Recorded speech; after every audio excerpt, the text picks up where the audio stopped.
السلام علیکم viewers, welcome back to بنت عزیز یوٹیوب چینل۔ امید کرتی ہوں آپ سب خیریت سے ہوں گے۔ آج کا ہمارا لیکچر ہے صلح حدیبیہ پر۔ سب سے پہلے ہم دیکھتے ہیں حدیبیہ کی وجہ تسمیہ۔ حدیبیہ مکہ کے قریب ایک کنویں کا نام ہے۔ اس کے ارد گرد جو بستی آباد ہوئی اس کا نام بھی اسی نام سے مشہور ہو گیا، اور اس کا کچھ علاقہ حدود حرم میں ہے اور کچھ حدود حرم سے باہر ہے۔ یہ گاؤں مکہ مکرمہ سے 9 میل کے فاصلے پر واقع ہے، اور یہ واقعہ ذی القعدہ سن 6 ہجری میں وقوع پذیر ہوا۔ اس کے بعد ہے صلح حدیبیہ کا پس منظر۔ حضرت صلی اللہ علیہ وسلم اور صحابہ کرام قریش مکہ کے ظلم و ستم سے تنگ آ کر 6 سال قبل مکہ کو خیر آباد کہہ چکے تھے، اور مکہ سے 250-300 میل دور مدینہ طیبہ میں آباد ہو چکے تھے۔ وہاں اسلامی دعوت اپنی کامیابی کے ساتھ جاری و ساری تھی۔ آپ صلی اللہ علیہ وسلم نے خواب دیکھا کہ آپ اور آپ کے صحابہ کرام جو ہیں وہ مسجد حرام میں داخل ہوئے ہیں۔ آپ نے خانہ کعبہ کی چابی لی اور صحابہ سمیت بیت اللہ کا طواف اور عمرہ کیا۔ پھر کچھ لوگوں نے سر کے بال منڈوائے اور کچھ نے کٹوانے پر اکتفا کیا۔ آپ صلی اللہ علیہ وسلم نے صحابہ کرام کو اس کی اطلاع دی تو صحابہ کا شوق زیارت اور وطن کی یاد اور کعبہ کی عظمت کی وجہ سے وہ خوش ہو گئے، اور انہوں نے عمرہ ادا کرنے کی تیاریاں شروع کر دی۔ اس کے بعد ہے مسلمانوں کی مکہ کی طرف روانگی۔ صحابہ کرام کو آپ صلی اللہ علیہ وسلم نے سفر کی تیاری کا حکم دیا۔ مدینہ طیبہ سے باہر جو قبائل مسلمان ہو چکے تھے انہیں بھی اس کی اطلاع دی کہ وہ بھی آپ صلی اللہ علیہ وسلم کے ساتھ روانہ ہوں گے۔ مسلمانوں کی زیادہ تعداد کو دیکھ کر کفار مکہ مزاحمت کی جرات نہ کریں گے۔ آپ صلی اللہ علیہ وسلم نے عبداللہ بن ام مکتوم کو مدینہ میں اپنا جانشین مقرر کیا۔ اپنی قصوہ نامی اونٹنی پر سوار ہو کر یکم ذی القعدہ سن 6 ہجری کو روانہ ہوئے۔ آپ صلی اللہ علیہ وسلم کے ہمراہ ام المومنین حضرت ام سلمہ ساتھ تھیں۔ صحابہ کی تعداد 1400 اور بعض روایتوں میں 1500 کے درمیان تھی۔ 70 اونٹ قربانی کے لیے ہمراہ تھے۔ مسلمانوں کی یہ خواہش تھی کہ بیت اللہ کی زیارت کریں گے۔ آپ صلی اللہ علیہ وسلم کو یہ خطرہ تھا کہ قریش انہیں زیارت کعبہ نہ کرنے دیں گے۔ اس خیال سے قریش کو جنگ وغیرہ کا خدشہ نہ ہو، آپ صلی اللہ علیہ وسلم نے صحابہ سے فرمایا کہ صرف تلواریں ساتھ رکھیں مگر وہ بھی نیام میں ہوں۔ آپ صلی اللہ علیہ وسلم نے ذوالحلیفہ کے مقام پر پہنچ کر احرام باندھا۔ قریش مکہ کو جب اس کی خبر ملی تو وہ اپنے حلیف قبائل کو ساتھ ملا کر مکہ کے قریب مقام بلدہ پر خیمہ زن ہو گئے۔ خالد بن ولید اور کرمہ بن ابو جہل 200 سواروں کے ساتھ روانہ ہوئے راستہ روکنے کے لیے مقام امیم تک پہنچ گئے۔ مقام امیم تک پہنچ گئے۔ آپ صلی اللہ علیہ وسلم کو جب اس کا علم ہوا تو آپ صلی اللہ علیہ وسلم نے شہرہ سے ہٹ کر سفر شروع کر دیا اور مقام حدیبیہ پر پڑاؤ ڈالا۔ اس کے بعد آپ صلی اللہ علیہ وسلم نے صحابہ کرام سے مشورہ کیا۔ آپ صلی اللہ علیہ وسلم نے صحابہ کرام سے مشورہ کیا اور فرمایا، کیا آپ لوگوں کی یہ رائے ہے کہ یہ لوگ جو قریش کی مدد پر کمر بستہ ہیں ہم ان کے اہل و عیال پر ٹوٹ پڑیں اور قبضہ کر لیں؟ اس کے بعد اگر وہ خاموش بیٹھتے ہیں کہ جنگ کی مار اور دکھ درد سے دوچار ہو چکے ہیں، اگر وہ پھر بھی مقابلہ کے لیے آتے ہیں تو وہ بھی اس حالت میں کہ اللہ ان کی گردن توڑ چکا ہوگا، یا آپ لوگوں کی یہ رائے ہے کہ ہم خانہ کعبہ کا رخ کریں اور جو راہ میں رکاوٹ ہو اس کو ختم کر دیں؟ اس پر حضرت ابوبکر صدیق نے عرض کیا، اللہ اور اس کے رسول بہتر جانتے ہیں، مگر ہم عمرہ ادا کرنے آئے ہیں، کسی سے لڑائی کرنے نہیں آئے۔ البتہ جو ہمارے اور بیت اللہ کے درمیان حائل ہوگا اس سے لڑائی کریں گے۔ آپ صلی اللہ علیہ وسلم نے فرمایا تو پھر چلو۔ چنانچہ لوگوں نے اپنا سفر جاری رکھا۔ آپ صلی اللہ علیہ وسلم نے فرمایا، قریش مکہ سے کہو کہ ہمارے ساتھ ایک مدت تک معاہدہ کر لیں۔ اس کے علاوہ جب آپ صلی اللہ علیہ وسلم حدیبیہ کے مقام پر پہنچے تو آپ کی قصوہ اونٹنی وہاں آ کر بیٹھ گئی، تو آپ صلی اللہ علیہ وسلم نے فرمایا کہ یہ اس کی عادت نہیں ہے اور نہ ہی یہ کہیں پر اڑی ہے، بلکہ اسے اس ہستی نے روک دیا ہے جس نے ہاتھی والوں کو روک دیا تھا۔ پھر آپ صلی اللہ علیہ وسلم نے فرمایا، اس ذات کی قسم جس کے قبضے میں میری جان ہے، یہ لوگ کسی بھی ایسے معاملے کا مطالبہ نہیں کریں گے جس میں اللہ کی حرمتوں کی تعظیم کر رہے ہو، لیکن میں اسے ضرور تسلیم کروں گا۔ اس کے بعد ہے سفارتی کوششیں۔ مشرکین کی طرف سے سفارتی کوششیں اور گفت و شنید۔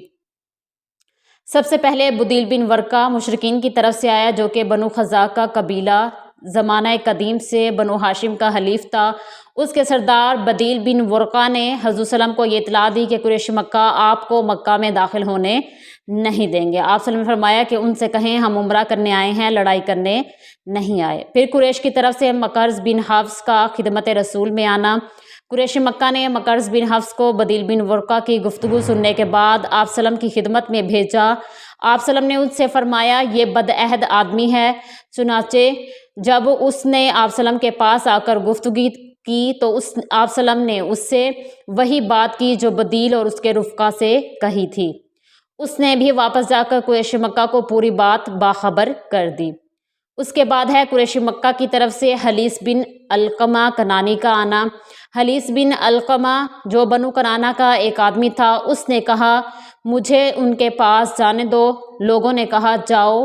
جب وہ آپ صلی اللہ علیہ وسلم کی خدمت میں حاضر ہوا تو آپ صلی اللہ علیہ وسلم نے صحابہ کرام سے فرمایا کہ ایک ایسی قوم کا فرد ہے جو ہدی کے جانوروں کا بہت احترام کرتا ہے، لہٰذا جانوروں کو کھڑا کر دو اور خود بھی لبیک پکارتے ہوئے اس کا استقبال کرو۔ جب اس شخص نے یہ حالت دیکھی تو کہا سبحان اللہ، ان کو بیت اللہ سے روکنا ہرگز مناسب نہیں ہے، اور وہیں سے واپس چلا گیا۔ اس نے جا کر قریش مکہ سے کہا کہ میں یہ مناسب نہیں سمجھتا کہ انہیں بیت اللہ سے روکا جائے۔ اس کے علاوہ عروہ بن مسعود ثقفی جو کہ قبیلہ طائف کے سرداروں میں شامل تھا، قریش مکہ اس پر بھرپور بھروسہ کرتے تھے، اس لیے انہوں نے اسے بھیجا کہ جا کر حالات کا جائزہ لیں۔ عروہ بن مسعود ثقفی کہتے ہیں کہ جتنی دیر آپ صلی اللہ علیہ وسلم کی خدمت میں رہا وہ صحابہ کرام کی جانثاری کو حیرت سے دیکھتا رہا۔ اس نے یہ دیکھا کہ آپ صلی اللہ علیہ وسلم کی شان میں کوئی نازیبا حرکت مومنین برداشت نہیں کرتے، اور وہ آپ صلی اللہ علیہ وسلم کے سامنے احتراماً اپنی نگاہ نیچی رکھتے ہیں۔ آپ صلی اللہ علیہ وسلم کے وضو کا پانی زمین پر نہیں گرنے دیا جاتا، بلکہ لوگ اس کو تبرکاً اپنے چہروں پر مل لیتے ہیں، اور اسے یہ بھی محسوس ہوا کہ جس امت میں اپنے قائد کے ساتھ اس قدر والہانہ محبت ہو، عقیدت ہو، اس کو شکست دینا مشکل ہی نہیں بلکہ ناممکن ہے۔ اس کے بعد ہے مسلمانوں کی طرف سے سفارتی کوششیں۔ آپ صلی اللہ علیہ وسلم نے سب سے پہلے خراش بن امیہ خزاعی کو بھیجا، اپنی طرف سے سفیر بنا کر بھیجا۔ انہوں نے قریش مکہ سے کہا کہ ہم عمرہ کرنے آئے ہیں، جنگ کرنے نہیں آئے۔ انہوں نے خراش بن امیہ خزاعی کے قریش مکہ نے اونٹ کو مار ڈالا اور اسے بھی قتل کرنا چاہا، لیکن حلیس اور اس کے ساتھی نے آگے بڑھ کر انہیں بچا لیا۔ اس کے بعد ہے حضرت عثمان غنی کی سفارت۔ خراش بن امیہ خزاعی کے بعد نبی کریم صلی اللہ علیہ وسلم نے حضرت عمر فاروق کو قریش مکہ کی جانب بھیجنا چاہا، کیونکہ ان کے قبیلہ بنو عدی کا کوئی آدمی مکہ میں نہیں تھا۔ اس لیے حضرت عمر فاروق یہ کہتے ہوئے معذرت کر لی کہ اے اللہ کے رسول، اگر مجھے یہ لوگ اذیت دیں گے تو مکہ میں بنی کعب کا ایک فرد بھی ایسا نہیں جو میری حمایت میں لڑائی کرے، اس لیے آپ صلی اللہ علیہ وسلم میری جگہ حضرت عثمان بن عفان رضی اللہ تعالیٰ عنہ کو بھیج دیں۔ ان کا قبیلہ مکہ میں ہی ہے، اگر ان کو کچھ نقصان پہنچایا جائے گا تو قبیلے والے ان کو بچا لیں گے۔ حضرت عثمان مکہ پہنچے تو انہیں سعید بن الاس نے انہیں خوش آمدید کہا اور اپنے گھوڑے پر زین کس کر آپ تعالیٰ عنہ کو سوار کیا اور ساتھ بٹھا کر اپنی پناہ میں مکہ لے گیا۔ وہاں حضرت عثمان نے سربراہ قریش کو اللہ کے رسول کا پیغام پہنچایا۔ قریش کے سردار حضرت عثمان کو طواف کی اجازت دینے کو تیار تھے، لیکن آپ تعالیٰ عنہ نے حضور صلی اللہ علیہ وسلم کے بغیر طواف کرنے سے انکار کر دیا۔ اس پر کفار مکہ نے برہم ہو کر کہا کہ آپ کو مکہ ہی میں روک لیا جائے۔ اس کے بعد ہے بیعت رضوان۔ حضور صلی اللہ علیہ وسلم کو جب پتہ چلا کہ قریش مکہ نے حضرت عثمان کو شہید کر دیا ہے، کیونکہ قریش مکہ نے یہ افواہ پھیلا دی تھی کہ حضرت عثمان کو شہید کر دیا گیا ہے، تو حضور صلی اللہ علیہ وسلم کو سخت صدمہ پہنچا۔ آپ صلی اللہ علیہ وسلم نے قصاص کے لیے صحابہ سے ایک ببول کے درخت کے نیچے اس بات پر بیعت لی کہ تم آخری دم تک میرے وفادار اور جانثار رہو گے۔ صحابہ نے جوش و خروش کے ساتھ آپ صلی اللہ علیہ وسلم کے دست حق پر بیعت کی۔ آپ صلی اللہ علیہ وسلم نے اپنے ایک ہاتھ کو حضرت عثمان کا ہاتھ قرار دے کر ان کی طرف سے بھی بیعت کی۔ اسی دوران حضرت عثمان واپس پہنچ گئے اور انہوں نے خود بیعت کی۔ اس بیعت پر اللہ تعالیٰ نے رضا کا اظہار کیا اور یہی بیعت ہے جس کا نام تاریخ اسلام میں بیعت رضوان ہے۔ اس بیعت میں سب سے پہلے جس نے بیعت کی تھی ان کا نام حضرت سنان بن ابی سنان ہے۔ اس کے بعد ہے صلح حدیبیہ۔ جب حضرت عثمان بخیر و عافیت مکہ سے واپس آ گئے تو کسی حد تک مسلمانوں کا غصہ کم ہو گیا، اور ادھر کفار مکہ نے بھی معاملے کی نزاکت کو بھانپ لیا اور انہوں نے از خود مصالحت کی بات چیت پر آمادگی کا اظہار کیا اور اپنے خطیب سہیل بن عمرو کو مصالحت کی گفتگو کے لیے بھیجا۔ یہ مصالحت حضرت محمد بن عبداللہ اور سہیل بن عمرو کے درمیان طے ہوئی اور ان کے درمیان یہ سمجھوتا طے پایا جس کی شرائط درج ذیل ہے۔ سب سے پہلا ہے معاہدہ 10 برس۔ یہ معاہدہ 10 برس کے لیے ہے، اس دوران کوئی ایک دوسرے کو نقصان نہیں پہنچائے گا۔ دوسری شرط یہ ہے جذبات پر قابو رکھا جائے گا، فریقین اپنے جذبات کو قابو میں رکھیں گے اور خیانت نہیں کریں گے۔ تیسرا ہے مسلمانوں کی واپسی۔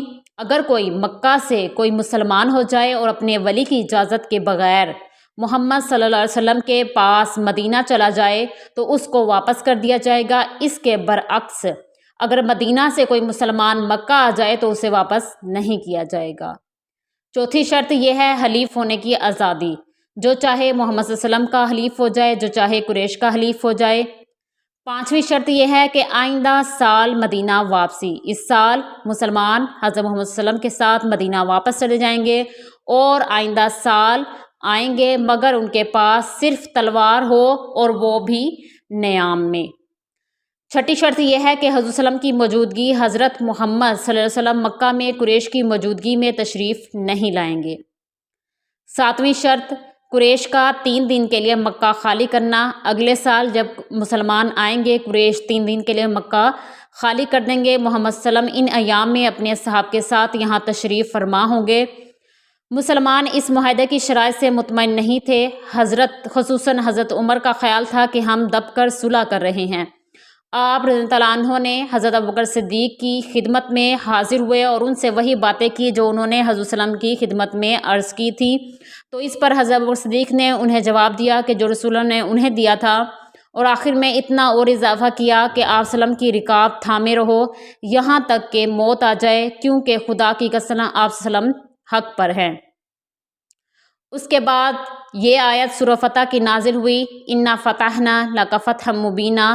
اس آیت میں صلح کو فتح مبین قرار دیا گیا۔ اس کا نزول ہوا تو رسول صلی اللہ علیہ وسلم نے حضرت عمر بن خطاب کو بلایا اور پڑھ کر سنایا۔ وہ کہنے لگے یا رسول اللہ یہ فتح ہے؟ فرمایا ہاں۔ اس سے ان کے دل کو سکون ہو گیا اور واپس چلے گئے۔ جب شرائط طے ہو گئیں تو کاتب معاہدہ حضرت علی نے اسلامی دستور کے مطابق ابتدا بسم اللہ الرحمن الرحیم سے کرنا چاہی، مگر سہیل بن عمرو نے اس کو نامنظور کیا۔ جب حضرت محمد صلی اللہ علیہ وسلم کو رسول اللہ لکھوانا چاہا تو اس کو بھی نہ لکھنے دیا، بلکہ کہا محمد بن عبداللہ لکھا جائے۔ اس طرح یہ معاہدہ مکمل ہو گیا۔ یہ معاہدہ ہو رہا تھا کہ سہیل بن عمرو کا بیٹا ابو جندل وہ مسلمان ہو کر وہاں پہنچ گیا، لیکن سہیل بن عمرو نے اس کو دینے سے انکار کر دیا۔ آپ صلی اللہ علیہ وسلم نے ابو جندل سے فرمایا ابو جندل صبر کرو، خدا تمہارے اور کمزور مسلمانوں کے لیے کوئی اور راہ نکالے گا، کیونکہ اب صلح ہو چکی ہے، ہم بدعہدی نہیں کر سکتے۔ اور ابو جندل اسی طرح بیڑیا پہنے واپس لوٹ گیا۔ یہ تھی صلح حدیبیہ۔ پھر اس سے کیا نتائج حاصل ہوئے؟ سب سے پہلے تو یہ کہ جنگ و جدل کا خاتمہ ہو گیا۔ دوسرا، دیگر قبائل سے تعلقات قائم ہوئے، غیر مسلموں سے میل ملاپ بڑھا، اسلامی معاشرہ میں وسعت پیدا ہوئی، لوگوں کا دائرہ اسلام میں داخل ہونا، لوگ دائرہ اسلام میں داخل ہوئے۔ حضرت خالد بن ولید اور حضرت عمرو بن العاص بھی جیسے بہادر صحابہ دائرہ اسلام میں داخل ہوئے، باہمی کشیدگی کا خاتمہ ہو گیا، غیر ممالک کو دعوت اسلام دی گئی، برابری کا حق تسلیم کر لیا گیا۔ قریش مکہ نے مسلمانوں کو اپنے ہم پلہ اور ہمسایہ سمجھنے پر مجبور تھے۔ یہی بات مسلمانوں کی ترقی کا پیش خیمہ ثابت ہوئی۔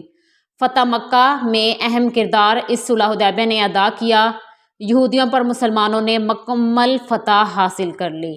تو یہ ہے صلح حدیبیہ جو کہ 6 ہجری میں ہوا، جس کی وجہ سے اسلام بہت زیادہ پھیلا اور اسلام کے لیے یہ فائدہ مند ثابت ہوا، کیونکہ اللہ تعالیٰ نے اسے فتح مبین قرار دیا تھا۔ آج کا ہمارا ٹاپک تھا صلح حدیبیہ۔ مزید اس طرح کی معلومات کے لیے میرے چینل کو لائک کریں، سبسکرائب کریں اور شیئر کریں۔ جزاک اللہ۔